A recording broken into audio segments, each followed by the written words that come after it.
Chuck Lorre and Kenya Barris discuss their process for interjecting the funny into their projects that feature mental health themes.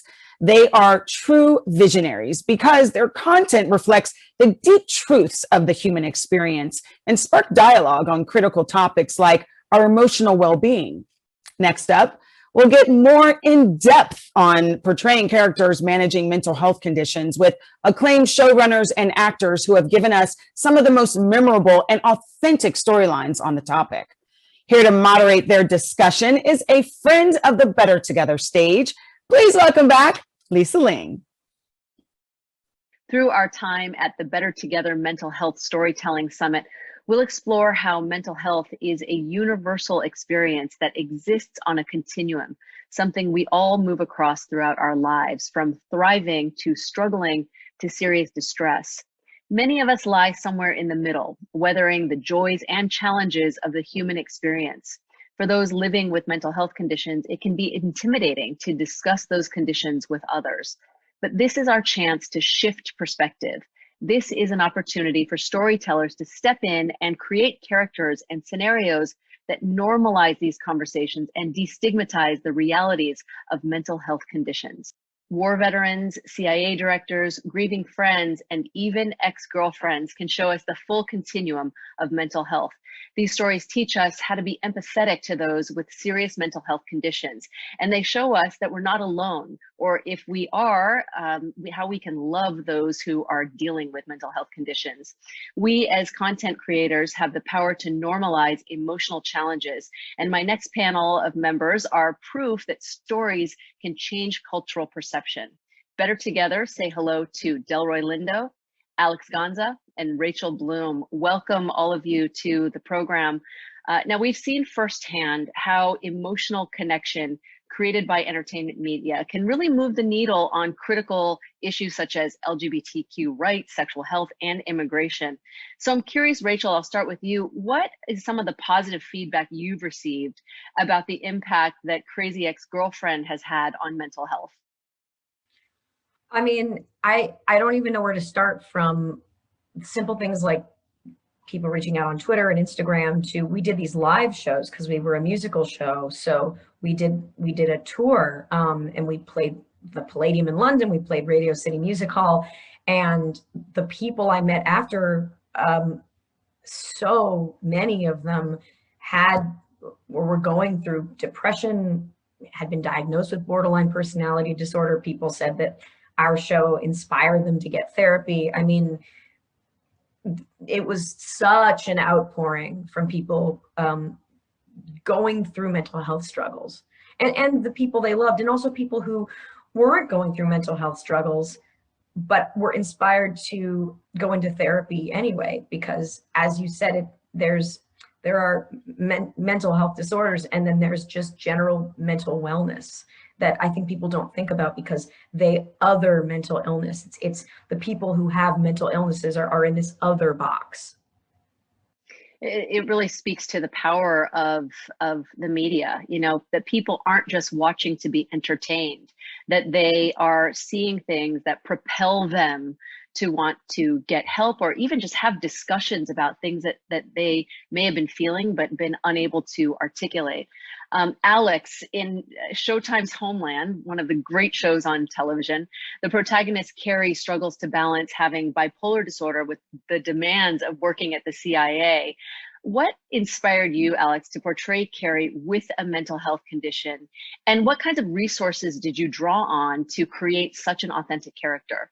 Well, look, I'm really happy to be part of this panel, and I'm so grateful to hear you say an authentic characterization of somebody with bipolar disorder, because that was a huge challenge. And I know Rachel, you're just hearing Rachel talk. I'm channeling Claire Danes, who played Carrie Matheson, and the amount of work that she put in to create a character that was believable to an audience that may have had bipolar disorder themselves. And the outpouring from that latter community as a result of all that research that Claire put into that role was truly remarkable. I have to say, you know, that those first couple of seasons of Homeland, the majority of the letters that we got were from people who suffered from this condition. And you know, I think the one thing that Rachel may not have mentioned was this tremendous cathartic thing of seeing somebody like you on screen, navigating the world in an effective way. And Claire certainly, received that over and over again. And it was mostly a tribute to her and what she went through. I mean, Claire visited, multiple psychiatrists to talk about their patients. She was, given access to a few of those people.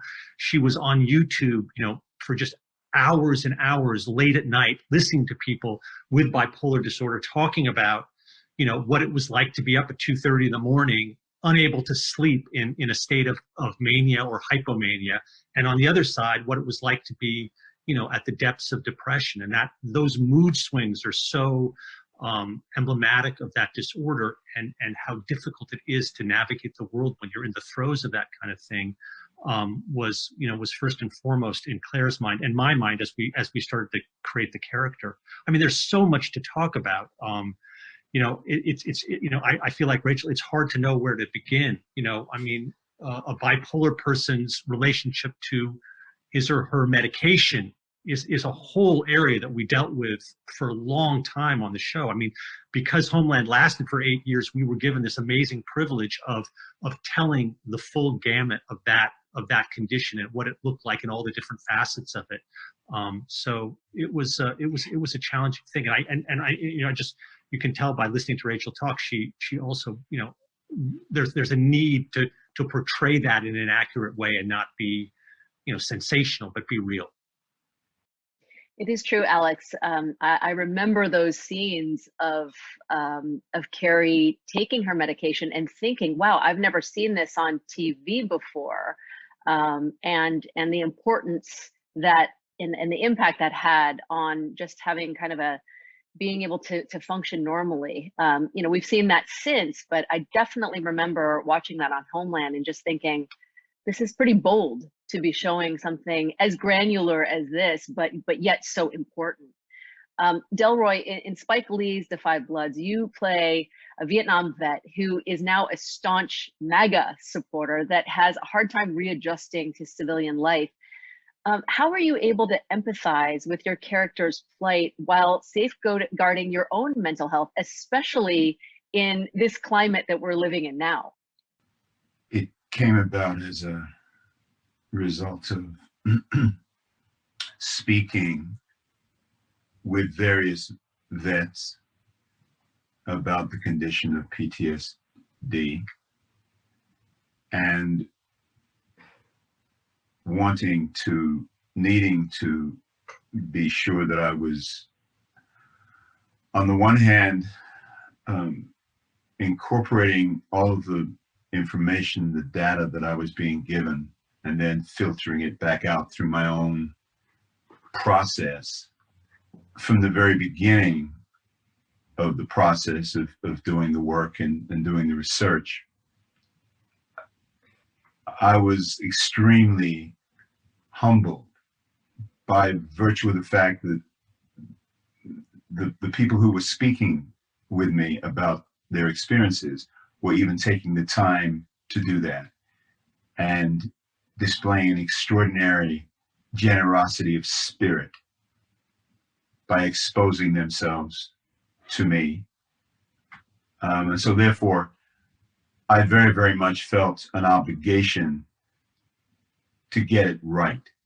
Now, when I say getting it right, it's not as if I had a specific, well, to the extent that I had a specific objective, it had to do with how I infused the material, the script, with what I came up with as Paul's experiences as a result of speaking with the various vets that I spoke with about their experiences in Vietnam. Thank you for that, Delroy. Rachel, besides your personal experiences, can you talk about whether there were other resources that you used or that were available to you to positively influence your character Rebecca's story? Oh, so many. So we diagnosed the character. So for those of you who don't know, I played the character. I co-created the show Crazy Ex-Girlfriend with Aline Brosh McKenna, and I also played the lead character Rebecca Bunch. And Rebecca was diagnosed in season 3 with borderline personality disorder, and that was symptomatic of we always wanted to do a story of a crazy ex, but from the point of view of that person, because so often a woman pursuing a man, she's seen as going nuts, and there is no she's very, very othered. And so we always knew we wanted to understand, like on a granular level, what was going on in her mind. So when we went to diagnose her in season 3, we had a good idea of what was happening, because Aline and I kind of wrote the character based on emotions we'd gone through, but heightened, because the plot of the show necessitated a heightened emotion, because we were doing a messed up musical romantic comedy. But we also kind of just wrote it by feel. And I've had interactions very intimately with people who have borderline. And so in the back of our heads, we knew, I think this character might be borderline. But what we did was actually through the Writers Guild, we asked them to put us in touch with, I think we talked to 3 mental health professionals, and we asked them to watch a few key episodes. And we said, okay, based on these episodes, how would you diagnose this person? And it was really interesting, because all of them, no one had a hard line diagnosis. And I think that it hit home for me. And I know this from my own mental health journey, but it really hit home that diagnoses, they're just tools to help someone feel better. And so the idea of a diagnosis, you know, the DSM, where all of these diagnoses are, it's constantly evolving. Scientists and doctors are constantly learning new things about mental health. Really, a diagnosis is, okay, here's what I think might be going on. Now let's actually try to help you. So the doctors we spoke to had borderline was definitely the consensus, but other people said, well, you know, there's some borderline, but also there's some PTSD in there. Another person said there's definitely some crossover with bipolar too. And through diagnosing this character, we got a kind of microcosm of what actually getting diagnosed is like in real life, which is, it's not exact. And sometimes it is trial and error. So we had a lot of resources. And then around the office in season 3, we had manuals for dialectical behavioral therapy, which is the main treatment for borderline personality disorder. And we didn't mention it by name in the show because it's patented by this amazing doctor, Marsha Linehan. But anyway, we basically used all of these techniques from dialectical behavioral therapy to try and shape Rebecca getting better. Well, Alex, I want to ask you a similar question about the resources that you drew upon in creating this character, because Carrie, her mental illness is revealed in the first season. And I wonder what kind of pressure it is that you feel to get it right, because if you don't, right, it could be triggering to some people. You know, the whole concept of triggering is a recent one. So that was not something that was swimming around in our brains as we were, you know, creating the character. But it didn't stop us. It didn't stop us from, you know, trying to get it right. And I love Delroy's line about fealty to the illness or fealty to the condition, and that's what we were really going for. But we spent most of our time searching for, you know, incidents or situations that could explore the condition. And, you know, you'll remember after Carrie gave birth to a child, which is filled with its own twists and tensions. You know, if you have a predilection to depression or manic depression or mania, you know, do you want to have a child? Because there is some evidence that it is passed on from generation to generation. But we decided to really explore, you know, the idea that Carrie didn't want to be a mother and didn't feel comfortable being a mother.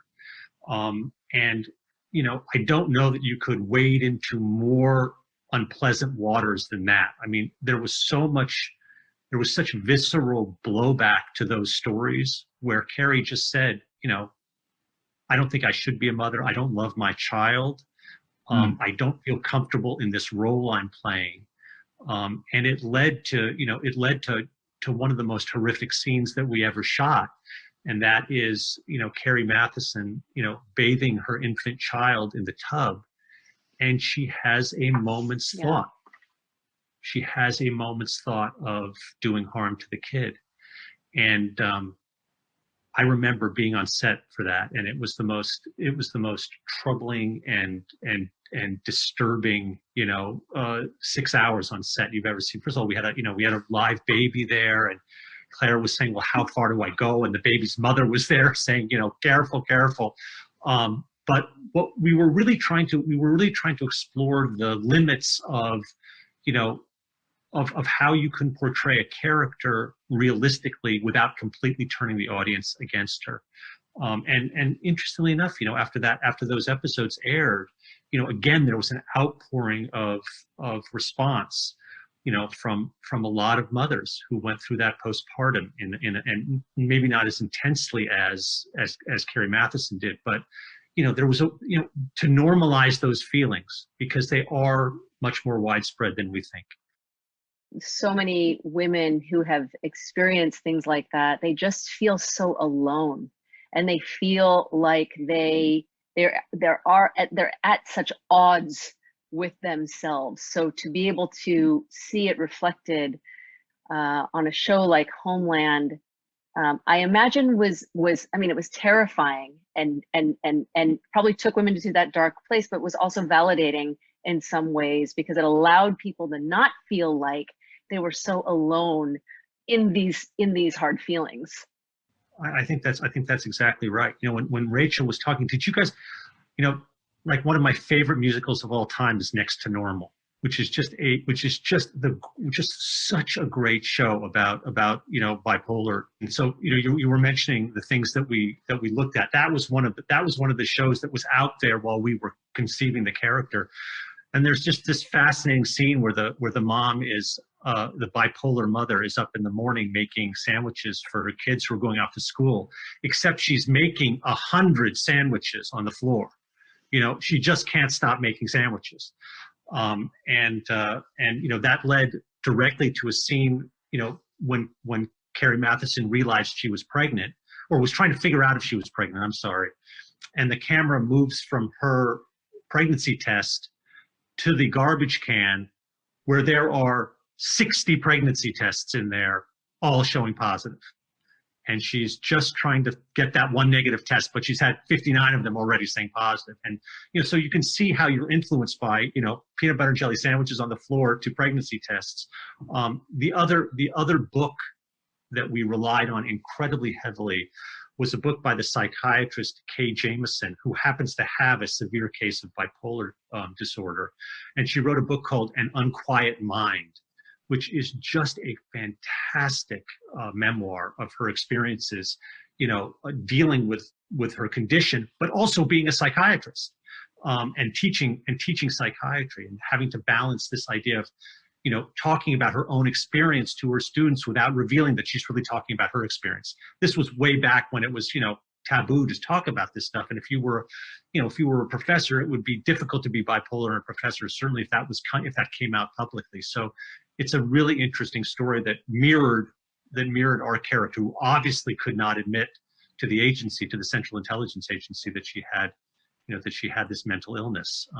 And she never would have been able to do her job if she'd admitted it. So she had to closet it, which was also, a story in itself. So, such a great point.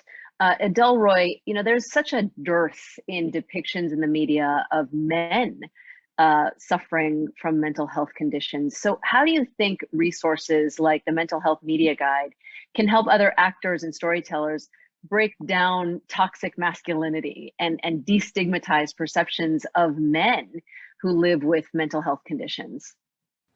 As I listen to Alex and Rachel talk about their processes, I'm sitting here and I am feeling profoundly fortunate, because in my work on Bloods, I had the safety of the work environment that I was functioning in.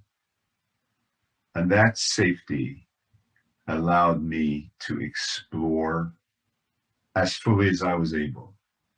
So I think, to your question, however environments of safety can be established for people to function in, I think that that's one of the most important, and that may seem like a very obvious and even elementary thing for me to say, but as your question alluded to, it's not a given. So, you speak about toxic masculinity. I feel very strongly that it is very, very, we should refrain as much as possible from labeling conditions or things and people. We should refrain from that as much as we can. But I do think that to the extent that we can provide environments of safety for people, however those environments can be created, that might be a very, very worthy and worthwhile endeavor. I think you make a great point that you don't have to label something to allow for someone to have that safe space to be able to feel and reach their depths without incurring the judgment of others. So my last question exactly right. is to all of you. As creatives, how do you hope to see storytelling evolve to show more complexity and more empathetic portrayals of mental health going forward, or whatever, as Delroy says, whatever may be going on in one's soul and consciousness? Rachel, I'll start with you. Well, first of all, I just have to say what Delroy was saying about the way he approached his character is separately to Rebecca on Crazy X. I've had experiences with, I guess, what you would call obsessive compulsive disorder, intrusive thoughts, intrusive thinking. And, when you're in it, when you're going through something difficult, it doesn't feel like the label. Depression doesn't feel like this word depression. And that's right.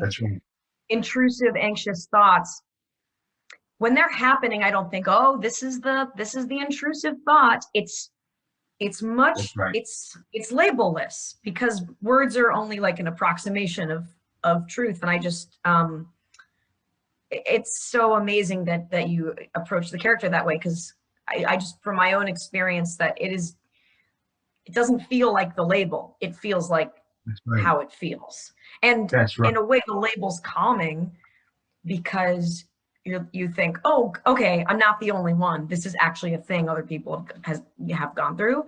But in the moment, it doesn't feel like the label. And so I think that, moving forward, what Delroy was saying about just truth, I think everything we're talking about now, with how the media shapes the way people see the world, but also the media being reflective of what the world actually is. No one person is black and white. Everyone has good parts, everyone has bad parts. And again, that's very elementary. But I think that it points to just specificity. It points to not relying on stereotype, relying on tropes, relying on assumptions. It just, I think, from like the PAs up, PAs to the executive producer, it just is about being empathetic in a granular way. Alex, I'll ask you, how would you like to see storytelling evolve to incorporate this kind of continuum of mental health? Well, I'm going to quote Kay Jamison, who, the first line of her book is, "People go mad in idiosyncratic ways." And I think that's what Rachel and Delroy are talking about. In other words, it's not just bipolar disorder or borderline personality or PTSD. I mean, you can label these things, but the madness or the behavior or the feelings are all idiosyncratic. And so I think the only way that you're going to get at the truth of that is to risk take as storytellers and as actors and as whatever we are, creative people, to portray these conditions in ways that are